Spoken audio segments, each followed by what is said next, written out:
Pod Me If You Can is brought to you by The Glove by Australian author David Farrell. Head to facebook.com/theglovebook for more information. Welcome to Pod Me If You Can. It's the 200th episode, and today on the show it's the 1988 film The Telephone, starring Whoopi Goldberg and featuring Elliot Gould.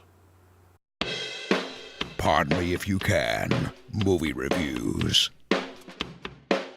Whoopi Goldberg plays a single, out-of-work actress named Vashti Blue, who has an overdue phone bill and a night of pining over her ex-fiancé Larry ahead of her.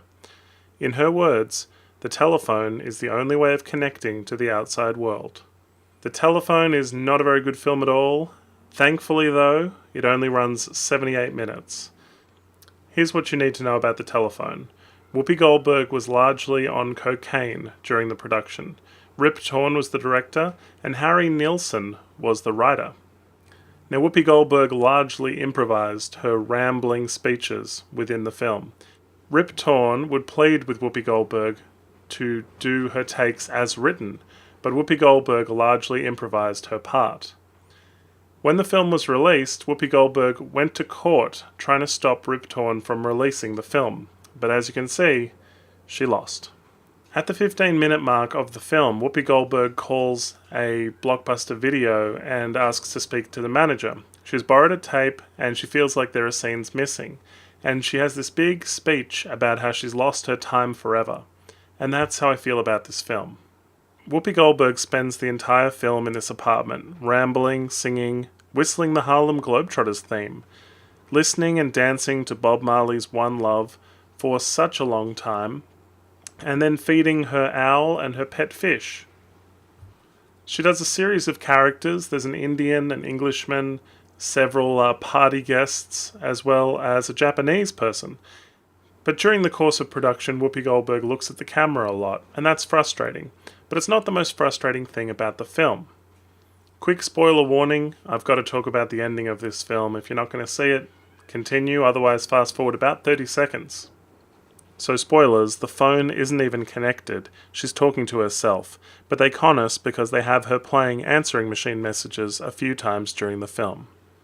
Because she doesn't leave the apartment, it feels claustrophobic and you get very bored with her very quickly. Half an hour into this film felt like forever. There are brief, helpful moments where she's watching a scene from an old movie, and at one point watching a tape of her own comedy.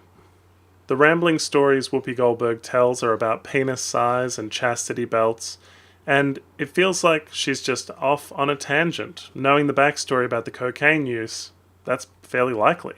An example of a plot point in this film, her power goes out, and she has to light some candles. That's how little is happening. Thankfully, Elliot Gould turns up at the 40-minute mark, and he brings with him a blonde model. He's her ex-agent, and they don't seem very friendly. They have a brief, sort of 5 to 7 minute scene, and it really doesn't work for me. Elliot Gould sleazes about with a blonde named Honeybox, and he asks to use her phone. It's a really weird reason for Elliot Gould to even drop over, to use her phone, but even weirder is the way he leaves the apartment. Whoopi Goldberg points her butt at him and farts a bunch of times with a provocative, inverted commas, dance, called the 7 farts or something, of flatulence, and she just proceeds to make fart noises until he leaves. People have referred to this as the worst film ever made, and it's probably not. It's thankfully short, but it would take a really competent actor, Tom Hanks in Castaway for example, Ryan Reynolds in Buried, to hold an entire film and hold your attention. In Buried with Ryan Reynolds, he's on the phone a lot, and thankfully you can hear the other sides of the conversation. In this film, you certainly cannot. And that's very frustrating because it does really add to that rambling crazy woman. Her neighbour bangs on the wall saying, "You're crazy, you're crazy," and it really feels like she is. John Hurd has a small scene at the end of the film, and not surprisingly, this is Rip Torn's only directing credit. Just want to say a quick thank you to everyone who's tuned in over the past 200 episodes of Pod Me If You Can, and we'll be back next week with a new episode of an obscure film with a famous star in it. Thanks for watching. If you like what you see, please hit the subscribe button. Like us on Facebook and follow us on Twitter. Check out our podcast at www.podmeifyoucan.com.